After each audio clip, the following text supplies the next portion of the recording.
et vous garderez un souvenir. Et la jeunesse, donc, je vous demande d'être très attentionné à notre discours en ce matin.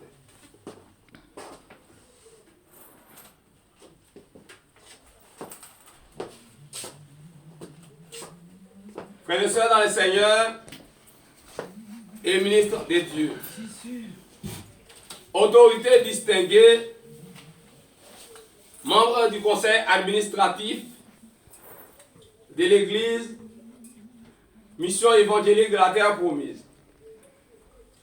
Mesdames, messieurs, je ressens par-dessus tout dans mon cœur le devoir de remercier le Seigneur pour l'année bissextile qui s'achève avec la réalisation des projets de certains de nos membres.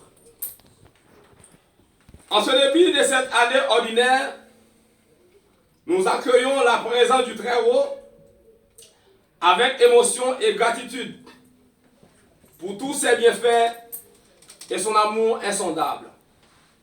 Oui, nous sommes sensibles à cette grâce imméritée, manifestée en notre faveur, et aussi à la gravité, à l'espérance avec laquelle sont envisagés les efforts de notre ministère, l'engagement de la terre promise, les appels de l'Église.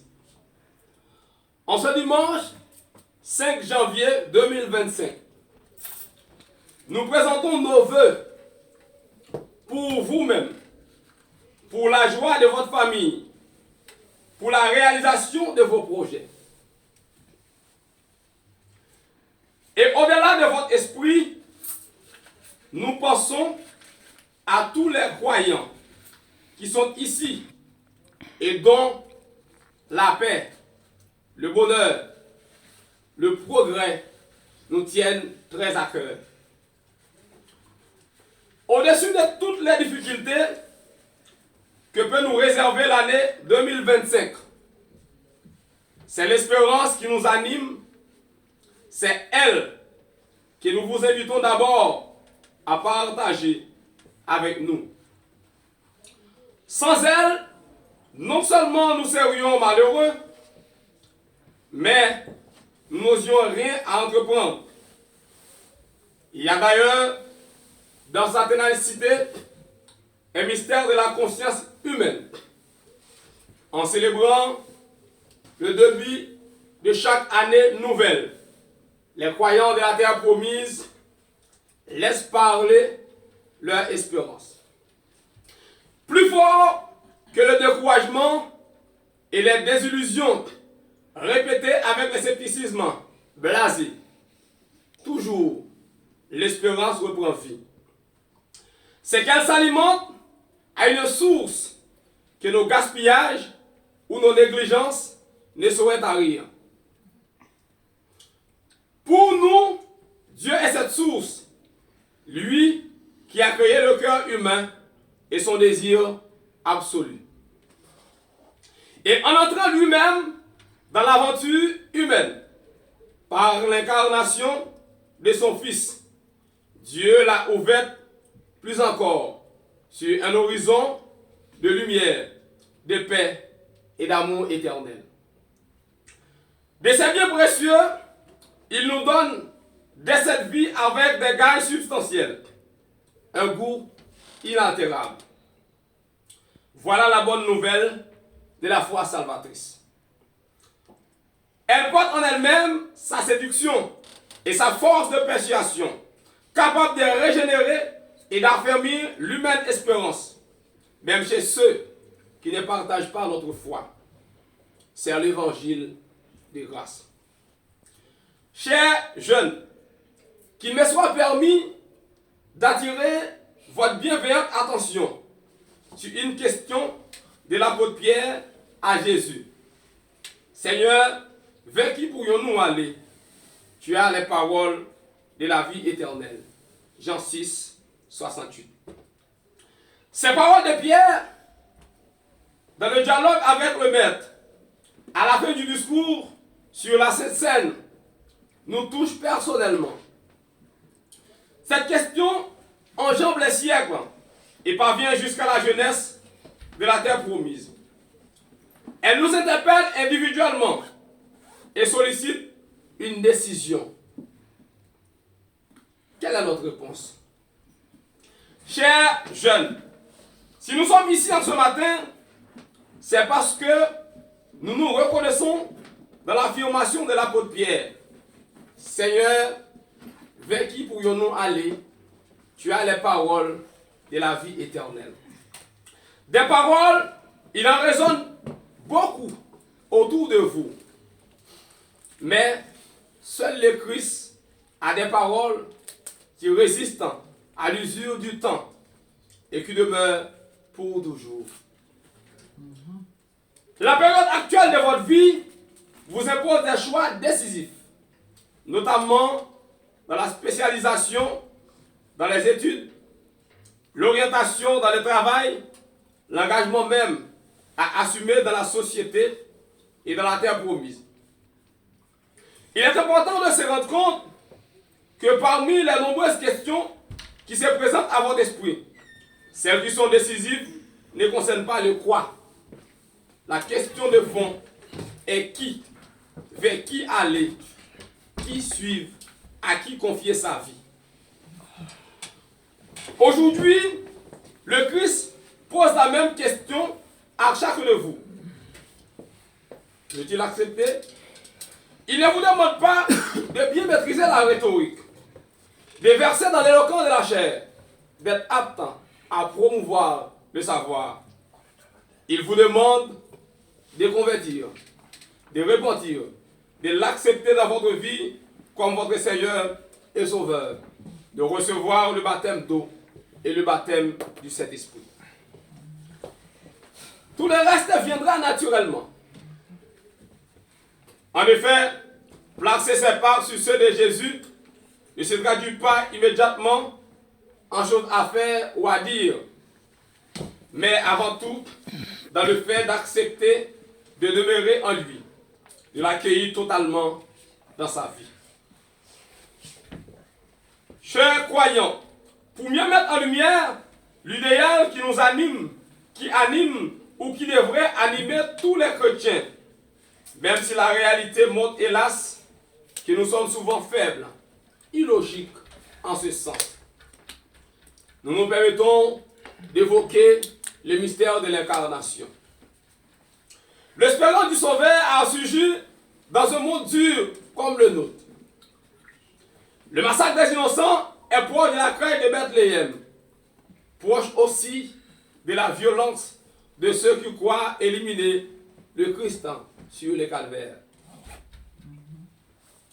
Dans ce monde dur, cependant, Jésus, que nous la terre promise, nous appelons notre Sauveur, à passer en faisant le bien, suscitant chez beaucoup les plus pauvres, surtout une expérience de paix profonde, de délivrance, de libération, de douceur et de bonté.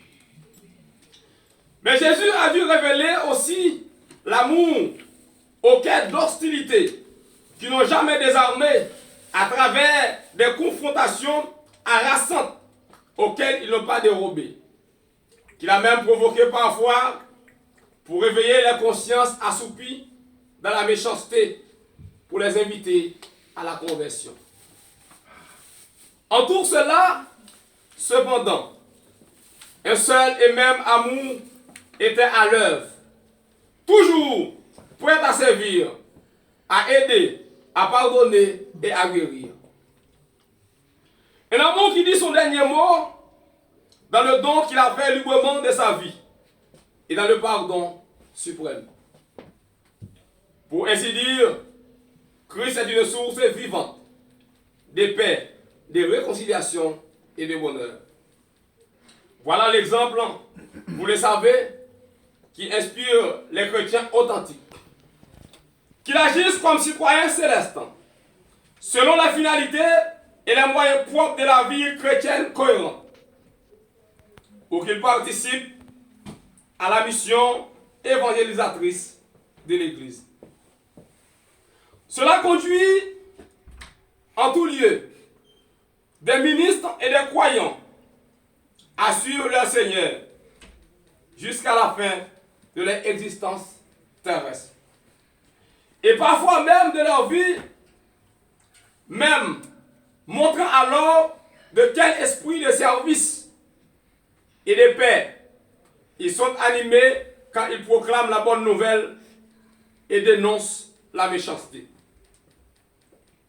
Un esprit d'amour et de foi, préoccupé d'abord de demeurer parmi ceux qui souffrent, de leur révéler au cœur même de la détresse qu'ils sont aimés de Dieu, de les rendre avec l'espérance des énergies nouvelles pour travailler à la sincérité du cœur, à la fraternité et à la réconciliation.